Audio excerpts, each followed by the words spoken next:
Hello everybody. I wish I could be with you tonight, but I am in Jerusalem, Israel with my brother, and so the next best thing was to join you by video. This is a special night because you seniors that are graduating were the first 6th grade class to come into the middle school ministry, so that means I've known you your entire 7-year career from 6th through 12th grade, which is pretty amazing, which means you didn't run me off and out of the church, which some of you are probably sad about, but also means I didn't run you off and away, and I'm happy about that. But tonight is a great celebration, and we want to honor you guys and the accomplishment that you've made and celebrate this next step in your life. And as I was thinking about what to talk with you guys about, I was thinking about the day when my own children graduate from high school and what it really would be that I'd like to tell them as they leave to go off to the next stage in their life. And really what it boiled down to me was just to talk about having a life that is lived passionately for God, that is lived singly focused for the Lord, and that has been my desire for you guys from day one, and I want to see that to continue for you guys when you go to college as well. And the term that comes to my mind is living your life in light of eternity. And you can see around us here, we are out at a graveyard, and behind me actually is the tombstone of my grandma and grandpa, Bob and Betty Sapala. And you know, I think there are very few things in life that help us live our life on purpose and with intentionality, more so than thinking about our own death. And I know on a night like tonight, it's a night of celebration, it's a night of excitement.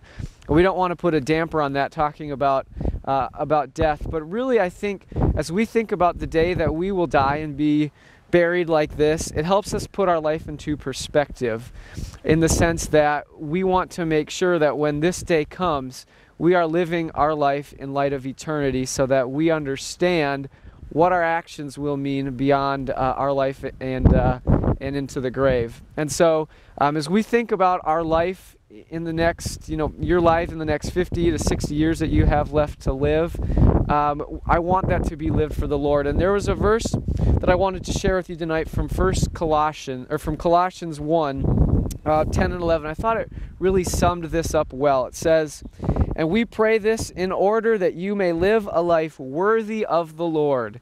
And that would be my heart's desire, to see you living your life in a way that is worthy of God, and may please Him in every way, bearing fruit in every good work, growing in the knowledge of God, being strengthened with all power according to His glorious might, so that you might have great endurance and patience and joy.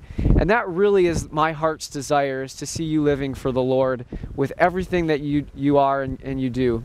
And I want to share with you a story that a friend sent to me that I think summarizes this really well. It's a very powerful story. It's called The Parable of the Marbles.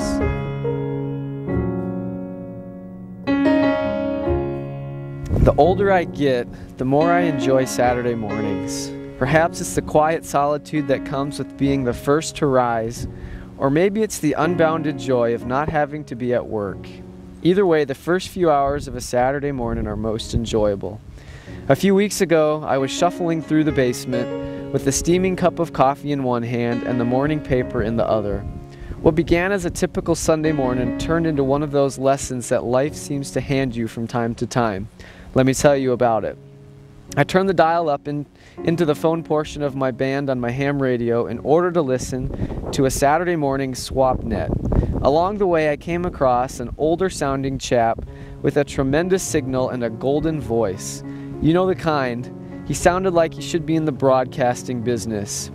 He was telling whoever he was talking with something about 1,000 marbles. I was intrigued and stopped to listen to what he had to say. "Well, Tom, it sure sounds like you're busy with your job. I'm sure they pay you well, but it's a shame you have to be away from home and your family so much. Hard to believe a young fellow should have to work 60 or 70 hours a week to make ends meet. Too bad you missed your daughter's dance recital." He continued, "Let me tell you something, Tom, something that has helped me keep a good perspective on my own priorities." And that's when he began to explain his theory of 1,000 marbles. "You see, I sat down one day and did a little arithmetic. The average person lives about 75 years. I know some live more and some live less, but on average, folks live about 75 years. Now then, I multiplied 75 times 52 and came up with 3,900, which is the number of Saturdays that the average person has in their entire lifetime. Now stick with me, Tom, I'm getting to the important part. It took me until I was 55 years old to think about all this in any detail. He went on, and by the time I had lived through over 2,800 Saturdays, I got to thinking that if I lived to be 75, I only had about 1,000 of them left to enjoy. So I went to a toy store and I bought every single marble they had. I ended up having to visit 3 toy stores to round up 1,000 marbles. I took them home and I put them inside a large, clear plastic container right here next to my gear. Every Saturday since then, I've taken one marble out and I've thrown it away. I found that by watching the marbles diminish, I focus more on the really important things in life. There's nothing like watching your time here on this earth run out to help you get your priorities straight. Now let me tell you one last thing before I sign off with you and take my lovely wife out for breakfast. This morning I took the very last marble out of the container. I figure that if I make it until next Saturday, then I've been given a little extra time.